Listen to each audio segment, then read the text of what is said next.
Ang kapayapaan ng Panginoong Hesukristo ay sumainyong lahat. Magandang araw sa inyong lahat, saan mang sulok ng mundo kayo naroroon sa sandaling ito. Ang babasahing mabuting balita sa araw na ito ay pinamagatan kong mamuhay sa paraang di magdudulot ng kaguluhan sa ibang tao o sa Iglesia ng Diyos.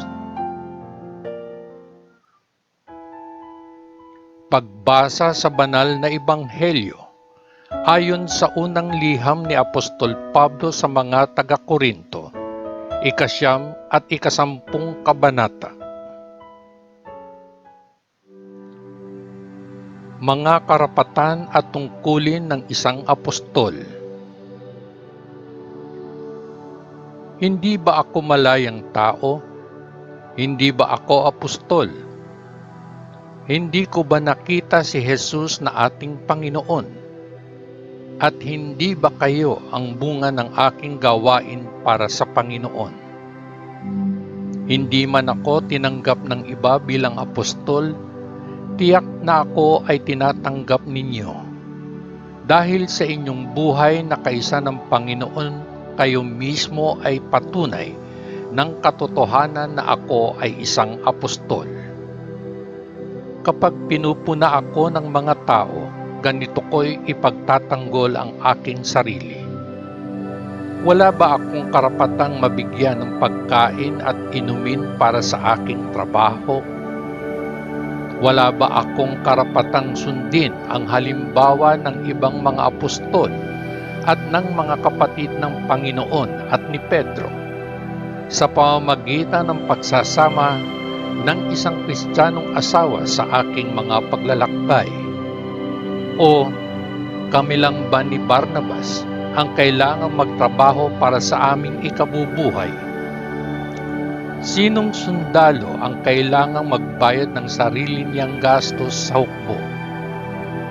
Sinong magsasaka ang hindi kumakain ng mga ubas mula sa kanyang sariling ubasan? Sinong pastol ang hindi gumagamit ng gatas mula sa sarili niyang mga tupa? Hindi ko kailangang limitahan ang aking sarili sa mga pang-araw-araw na halimbawang ito dahil ang batas ay nagsasabi ng parehong bagay. Mababasa natin sa kautusan ni Moises, huwag busalan ang bibig ng baka kapag ito ay ginagamit mo sa paggiik ng butil. Ngayon, nababahala ba ang Diyos sa mga baka? Hindi ba niya talaga pinatungkol ito sa atin noong sinabi niya iyon? Siyempre isinulat yon para sa atin. Ang taong nag-aararo at ang nag-aani ay dapat gumawa ng kanilang trabaho sa pag-asang makakuha ng bahagi ng ani. Kami ay naghasik ng espiritual na binhi sa inyo. Kalabisan ba kung aani kami ng material na benepisyo mula sa inyo? Kung ang iba ay may karapatang asahan ito mula sa inyo, hindi ba kami ay may mas malaking karapatan? Ngunit hindi namin ginamit ang karapatang ito. Sa halip, tiniis namin ang lahat upang hindi magkaroon ng anumang balakid sa daan ng mabuting balita tungkol kay Kristo. Tiyak na alam ninyo na ang mga taong nagtatrabaho sa templo ay kumukuha ng kanilang pagkain mula sa templo, at ang mga nag-aalay ng mga hain sa altar ay nakakakuha ng bahagi sa mga hain. Sa parehong paraan, ang Panginoon ay nag-utos na ang mga nangangaral ng Ebanghelyo ay dapat kumuha ng kanilang ikabubuhay mula rito. Ngunit hindi ko ginamit ang alinman sa mga karapatang ito, at hindi ko rin ito isinusulat ngayon upang angkinin ang gayong mga karapatan para sa aking sarili. Mas gugustuhin ko pang mamatay muna. Walang sino man ang gagawing hungkag na salita ang nararapat kong maipagmamalaki. Wala akong karapatang magyabang dahil lamang sa ipinangangaral ko ang Ebanghelyo. Pagkatapos ng lahat, ako ay nasa ilalim ng mga utos na gawin ito. At lubhang masama para sa akin kung hindi ko'y ipangaral ang Ebanghelyo. Kung ginawa ko ang aking trabaho bilang isang bagay ng malayang pagpili, kung gayoy maaari akong umasa na mababayaran. Ngunit ginagawa ko ito bilang isang bagay ng tungkulin dahil ipinagkatiwala sa akin ng Diyos ang gawaing ito. Anong kabayaran ang makukuha ko kung gayon? Pribilehiyo ng pangangaral ng mabuting balita ng hindi sinisingil, nang hindi inaangkin ang aking mga karapatan sa aking gawain para sa Ebanghelyo. Ako ay malayang tao, hindi alipin ng sinuman, ngunit ginagawa ko ang aking sarili na alipin ng lahat upang makahikayat ng maraming tao hanggat maaari. Habang nagtatrabaho ako kasama ng mga Hudyo, namumuhay ako tulad ng isang Hudyo upang mahikayat sila. At kahit na ako mismo ay hindi napapailalim sa kautusan ni Moises, ako ay namumuhay na parabang ako ay gumagawa kasama ng mga yaong nasa ilalim upang sila ay mapagtagumpayan. Sa parehong paraan, kapag gumagawa ako kasama ng mga hintil, namumuhay ako tulad ng isang hintil sa labas ng kautusan ng mga Hudyo upang makahikayat ng mga hintil. Hindi ito nangangahulugan na hindi ko sinusunod ang batas ng Diyos. Nasa ilalim talaga ako ng batas ni Kristo. Sa mga mahihina sa pananampalataya, nagiging mahina ako tulad nila upang sila ay mapagtagumpayan. Kaya't ako ay naging lahat ng bagay sa lahat ng tao upang mailigtas ko ang ilan sa kanila sa anumang paraan na posible. Ang lahat ng ito ay ginagawa ko para sa kapakanan ng Ebanghelyo upang makabahagi sa mga pagpapala nito. Tiyak na alam ninyo na maraming mananakbo ang sumasali sa isang karera. Ngunit isa lamang sa kanila ang mananalo ng premyo. Tumakbo kung gayon sa paraang mapapanalunan ang premyo. Ang bawat atleta sa pagsasanay ay nagpapasakop sa mahigpit na disiplina upang makoronahan ng koronang hindi magtatagal. Ngunit ginagawa namin ito para sa isang tatagal magpakailanman. Iyon ang dahilan kung bakit ako tumakbo ng diretso tungo sa hangganang linya. Kaya naman para akong boksingero na hindi sinasayang ang mga suntok. Pinapatigas ko ang aking katawan sa pamamagitan ng mga suntok at dalhin ito sa ilalim ng ganap na kontrol upang maiwasan ang aking sarili na maalisan ng karapatan pagkatapos na tumawag ng iba tungo sa paligsahan.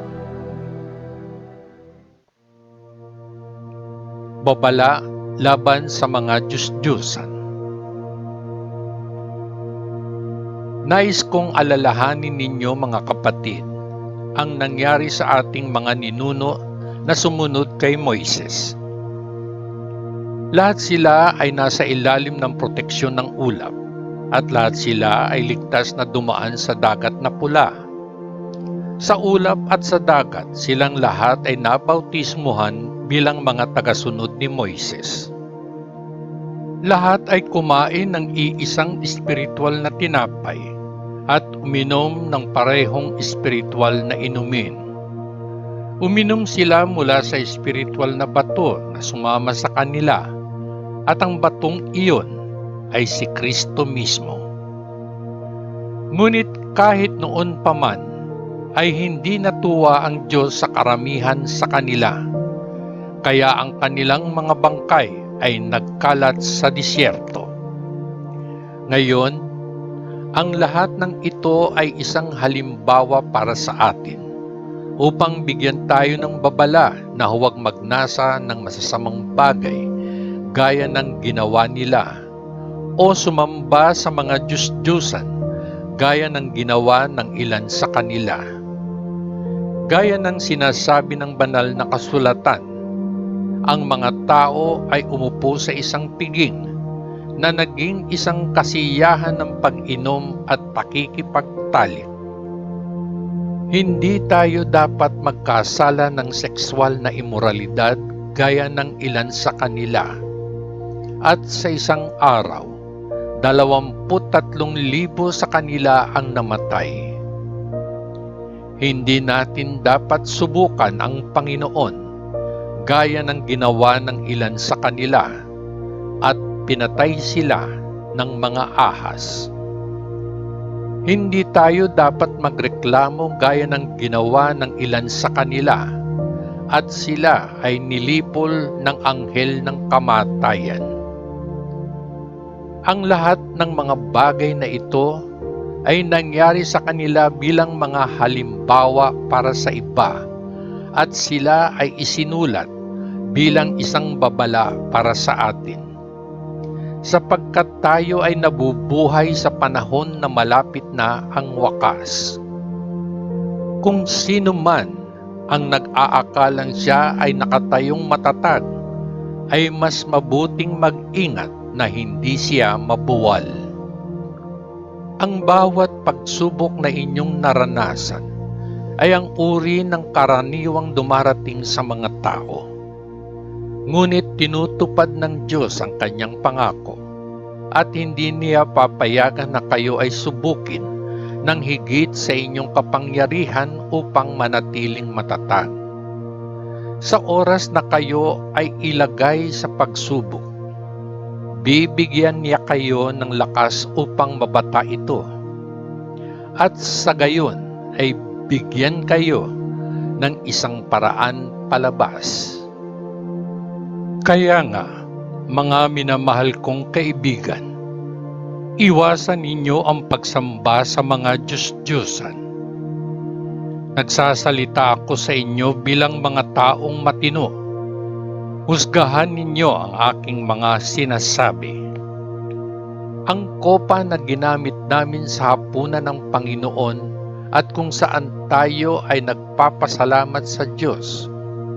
Kapag tayo ay umiinom dito, tayo ay nakikibahagi sa dugo ni Kristo.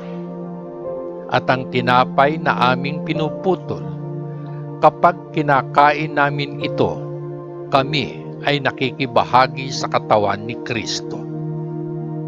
Sapagkat may isang tinapay tayong lahat, bagaman marami, ay iisang katawan, sapagkat tayong lahat ay iisa ang tinapay. Isaalang-alang ang mga tao ng Israel. Ang mga kumakain ng iniaalay bilang hain ay nakikibahagi sa paglilingkod sa altar sa Diyos. Ipinahihiwatig ko ba kung gayon na ang isang Diyos-Diyosan o ang pagkaing inihandog dito ay talagang katumbas ng anuman? Hindi. Ang sinasabi ko ay ang inihahain sa mga paganong altar ay inihahandog sa mga demonyo, hindi sa Diyos. At ayaw kong maging kasosyo kayo ng mga demonyo. Hindi kayo pwedeng uminom sa kopa ng Panginoon at gayon din sa kopa ng mga demonyo. Hindi kayo makakakain sa hapag ng Panginoon at gayon din sa hapag ng mga demonyo. O gusto ba nating pagselosin ang Panginoon? Sa tingin ba natin, mas malakas tayo kaysa sa Kanya? Pinapayagan kaming gawin ang anumang bagay, kaya sinasabi nila, tama iyan, ngunit hindi lahat ay mabuti. Pinapayagan kaming gawin ang anumang bagay, ngunit hindi lahat ay nakakatulong. Walang sino man ang dapat tumingin sa kanyang sariling kapakanan, ngunit para sa kapakanan ng iba. Malaya kayong makakain sa anumang ibinebenta sa pamilihan ng karne nang hindi nagtatanong ng anumang tanong dahil sa inyong konsensya. Sapagkat gaya ng sinasabi ng kasulatan, ang lupa at lahat ng naririto ay sa Panginoon. Kung ang isang hindi mananampalataya ay nag-imbita sa inyo sa isang kainan at nagpasya kayong pumunta, kainin ang inihain sa harap ninyo nang hindi nagtatanong ng anumang tanong dahil sa inyong konsensya. Pero kung may magsabi sa inyo, ang pagkain ito ay inihandog sa mga Diyos-Diyosan, kung gayon ay huwag ninyong kainin ang pagkain iyon, alang-alang sa nagsabi sa inyo at alang-alang sa konsensya. Ibig sabihin, hindi ang inyong sariling konsensya, kundi ang konsensya ng ibang tao. Kung gayon ang tanong ng isang tao, bakit ang aking kalayaang kumilos ay limitado ng konsensya ng ibang tao? Kung nagpapasalamat ako sa Diyos para sa aking pagkain, bakit may sino mang pumupuna sa akin tungkol sa pagkain na aking pinasasalamatan?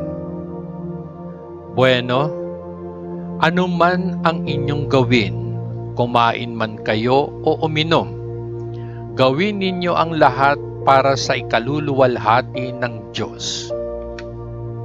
Mamuhay sa paraang hindi magdudulot ng kaguluhan sa mga Hudyo o mga Hintil o sa simbahan ng Diyos.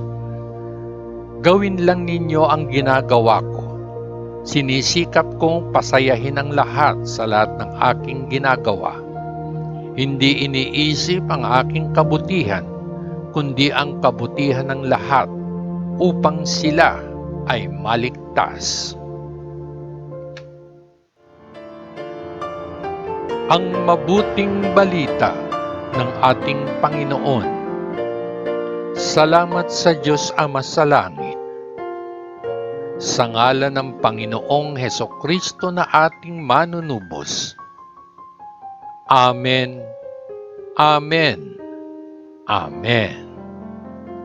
Peace.